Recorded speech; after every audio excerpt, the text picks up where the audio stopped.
What is up, guys? Welcome to another video. Another video means another dopamine hike. Said to buy something to feel something, and today we're taking a look at another figure review. The figure in question is NECA's Armored Lost Predator. Now, if you want to pick one up yourself, you can go to Target and pick them up for $36.99. Unfortunately, at the moment, there is no link available. You cannot find them on the Target website, so you do have to go bring your ass to Target and pick them up physically yourself. You can get them on Entertainment Earth for $37.99, Amazon for $56.45, and the Big Bad Toy Store for pre-order at the moment for $41.99. Links will be in the description, and when he is available on the Target website, I will come back and put the link in the description. But for the time being, if you want to get them online, you have to either do eBay for whatever random price the seller is selling it for, or you can get them on Entertainment Earth, Amazon, or the Big Bad Toy Store.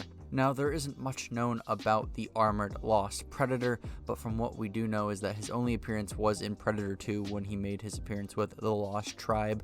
Now, the only other thing we know besides that he's part of the Lost Tribe is that he goes by the name of Borg, probably because he looks like a cyborg with how high-tech his armor is, and after that we know nothing else. So with all that said, let's take a look into the figure. And just taking a look at the box, we have some awesome artwork of the Armored Lost Predator, and of course we have the Predator 2 logo with the title, and then on the side we have the Predator 2 logo with the title of the figure, and on the back we have a brief description of the Armored Lost Predator and some photos of him looking all smexy. So very nice to see what we're getting ourselves into. And then we look on the side one more time with the Predator 2 logo, and then opening up the cover we have a nice big photo of the Armored Lost Predator with the figure itself and all the goodies that we are going to go over. So starting off with articulation in the head region, he can do a full 360 with his head. Just don't let the pred locks bother you, and then you can have him look up and down a decent amount, and you can kind of have him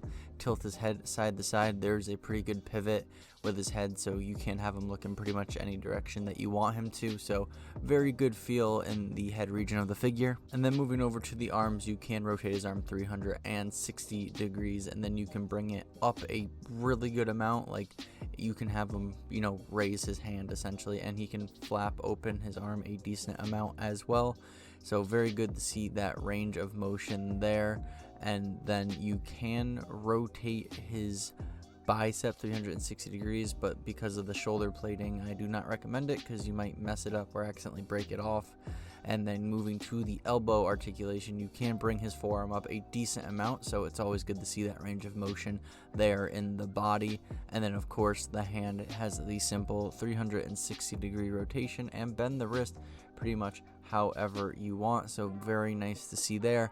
And with this figure, I don't know if I've noticed it with any of the other Predator figures, but you can rotate his forearm 360 degrees as well, so very good range of motion throughout his arm. When it comes to his torso articulation, you can rotate his torso 360 degrees, though be very careful because there's a lot of equipment on his back, so when you do rotate him, he is going to clash with his equipment. So I don't really recommend rotating him 360 degrees because you never really have to, but that option is there for you. And of course, when you put him back into place, you put all the equipment back and straightened up, and then you can kind of get some kind of back and forth movement out of him. Not necessarily a crunch, but he can move back and forth just a little bit. And then of course you can have that wibble wobble kind of pivot motion that most Predators can do. So very decent range of motion with his torso. And finally, taking a look at the legs, you can bring his legs up all the way, so if you want him to sit down in a chair, you can have him do that. If you want him to do a split, you can also get him to do that as well. So very good range of motion there. And then of course you can have him rotate his legs 360 degrees, so very good articulation in the thigh area of the figure. And then moving down to the knees, you can have him do about, I want to say, 95% of a butt kick. He can't make contact with his butt, but it's very close, so very good range of motion with the knees. And then of course after that, the foot articulation, same principle with the hands, rotate 360 degrees and pivot and bend how you please. So very decent range of motion throughout his legs as well. So despite some clashing with equipment and armor on the figure, I would say the articulation overall is pretty standard for a Predator figure, which isn't bad at all. Getting into features and accessories, starting off with the swappable heads, and we have multiple swappable heads with this figure. The first one being this one where his mandibles are open, so he looks a lot more angry, a lot more intimidating. And I think it's very cool that NECA included this because there isn't really that many accessories, so I think this is a cool way to make up for it, is giving us another head that shows another facial expression, which in the end gives us more display options. And then for the second head is the head with the biomask on it, and I have to say, for a Predator biomask, this is very different. It's a very cool looking design, don't get me wrong, but it's very different from what we are used to. It's very busy, very more futuristic, very kind of looks like a Transformer. Now that I say that, it kind of looks like Dread from Transformers. Crankcase from the Dreads, my bad. So I'm never going to unsee that now, and hopefully you'll never be able to unsee that as well. Welcome to my suffering. But yeah, I think it's very cool that they gave us 2 swappable heads. And let's move on to the next accessory, which is the plasma caster. And I have to say, this is one of the coolest looking plasma casters I've ever seen on a Predator. It's very different looking. There's a lot going on with wires and tubes and plating and everything. It just looks so cool. And the range of motion for this plasma caster is actually really good. You can pivot it, rotate it, just have it look all around. Just the range of motion on this thing is really, really good.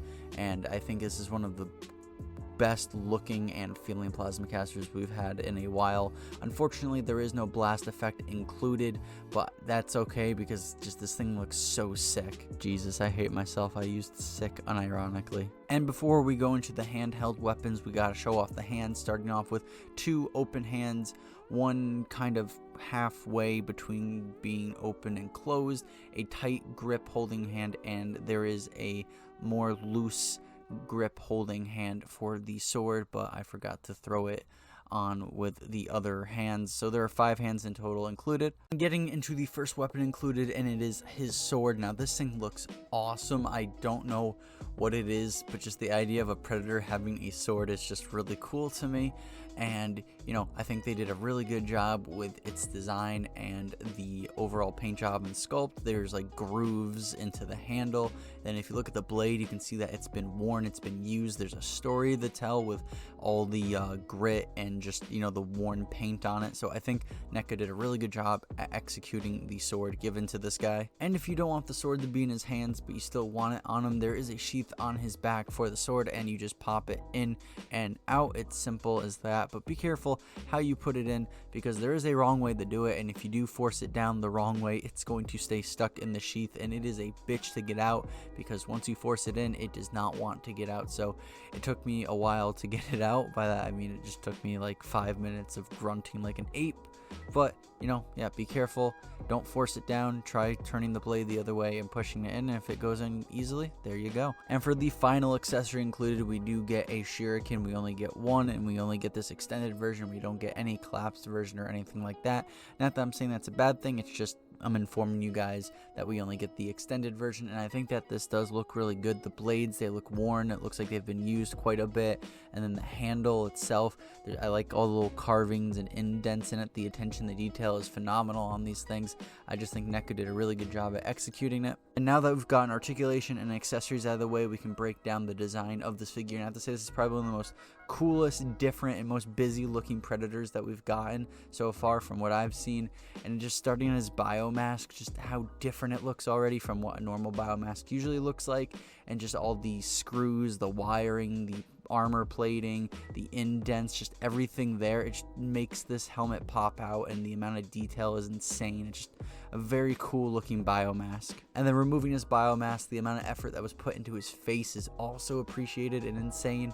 Like the amount of detail there is in his skin, you get all the wrinkles and the texture, and then the paint job itself with all the patterns and the colors blending with each other is phenomenal. And even they got his eyeballs, and just there's the pupils, and just all that tiny little effort and details that they get go a long way in making this figure look really, really good. The only downside is the paint job in his mouth is a little iffy, but it's not the end of the world. Like, the only way you're going to notice it is if you're reviewing this figure and examining every square inch of it. One thing that is more noticeable and might irk more people are the seam lines around the mandibles. It seems like they're really trying to blend in with the wrinkles around his face, but they're just very obvious and stick out like a sore thumb.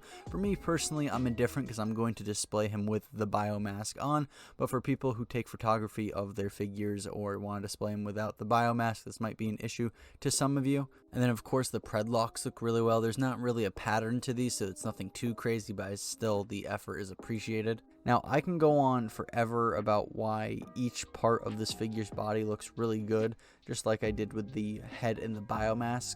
But to save me and you a bunch of time, I'm just going to give an overall generalized statement about the rest of the figure. Starting off with the sculpt work, just all the little bits of machinery, wires, armor plating, metal plating, leather, the net on his body, just all of it just looks so good and is sculpted so well. All the little tiny pieces of machinery, like I said, just that they were able to get down. Just there's so much going on with his design, and the fact that they were able to all get it is just insane.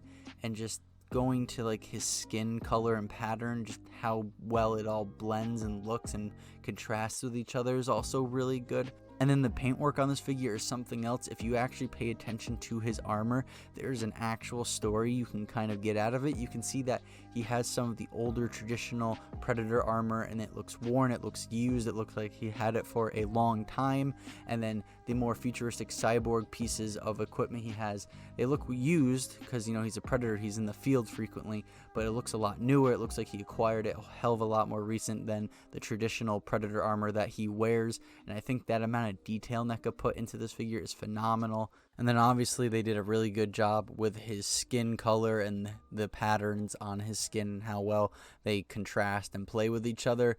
But of course, this is just another rant about me sucking the dick of NECA, because I really love the amount of effort NECA does put into their figures. To casual NECA collectors, this is just another day for them, but for someone who is still kind of new to the whole NECA realm of things, I just think it's crazy how good these figures look. Before we wrap things up with discussion, let's put this boy in scale with some size comparisons. Starting off with NECA's Xenomorph Warrior. Jazzwares Halo The Spartan Collection Halo 4 Master Chief. Then we have Jazzwares The World of Halo Halo Infinite Master Chief. Hasbro's Star Wars The Black Series Bad Batch Echo. And finally we have McFarlane's The Doomslayer. And here we are at the turntable segment of the video. This is where I go over things that I like, dislike about the figure, just general thoughts, and create a discussion that y'all can branch off of and go down below in the comment section and, you know, talk about. And I will most likely respond to your comments because I like talking about this stuff. So let's get into the stuff I dislike first, just to get that sour stuff out of the way. So me personally, I only have one issue with this figure, and it was the fight that was to get the sword out of the sheath because I put it in the wrong way. I do think that NECA should make it a little bit easier to figure out how to put the sword in the right way, because like I said, it is an absolute bitch to get that sword out once it's stuck in the wrong way.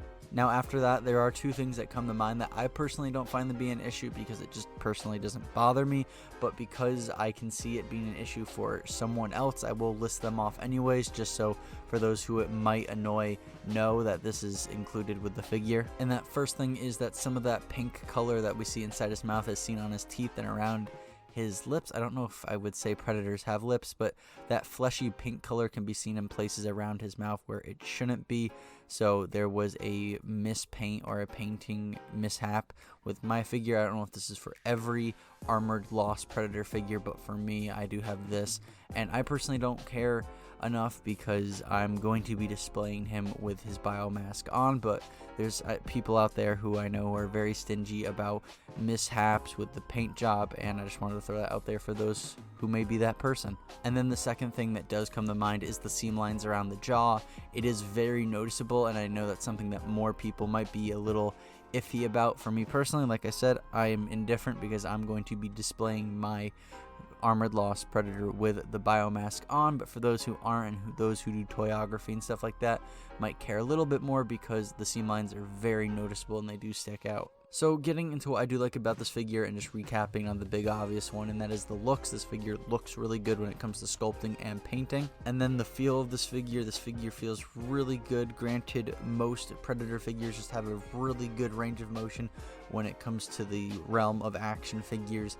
So yeah, the overall range of motion for this guy is really good, so you can get a lot of cool poses out of him. And keeping things in the realm of range of motion, I really like the plasma caster on this guy. It looks cool, but just the feel of it, this is probably the best feeling plasma caster I've seen so far on a Predator figure. And then the amount of accessories that you do get with this guy, granted for a Predator figure he does come with less than what we usually do get, but as an action figure he does come with a lot more than most action figures these days. I know Jazzware is getting real competitive with the Spartan collection because they come with a handful of swappable hands, and they come with, you know, 2 weapons usually, but you know, the Predator figures, they come with swappable hands, swappable heads, multiple weapons, and then different versions of those weapons, like a collapsible or extended version. So I still say that the Predator figures are on top of the accessory game. And yeah, that's pretty much all I have to say about this figure. I think that there's some nitpicks in there for the more stingy people who buy these figures, and then of course there's me being a dumbass putting the sword the wrong way and then fighting with the sheath. But I think that this figure looks phenomenal. I think the range of motion and the feel of the figure is really good. The amount of accessories we get is always awesome and welcomed. So overall, I think this is a pretty solid figure. If you have this figure, tell me, do you like this figure? Do you dislike this figure? Comment down below. We can create a discussion and all that jazz. And yeah, I think we can move on to the outro. And if you did enjoy this video, a like and a subscription would be awesome. You don't have to comment because that is a lot of effort. I get it. Unless you want to branch off of anything I said and create a discussion down below, then I will most likely respond to your comments because I like talking about this stuff. And don't worry about the bell. We both know that shit is broken. And if you want to see more content like this, there's plenty of it on the channel. I do a lot of Predator and Alien reviews. I do a lot of Star Wars and Halo stuff as well. And of course, there's plenty of stuff coming along the way because I'm always looking for the next dopamine high. And I hope you have a great day and stay hydrated, because if you don't, I will kill you.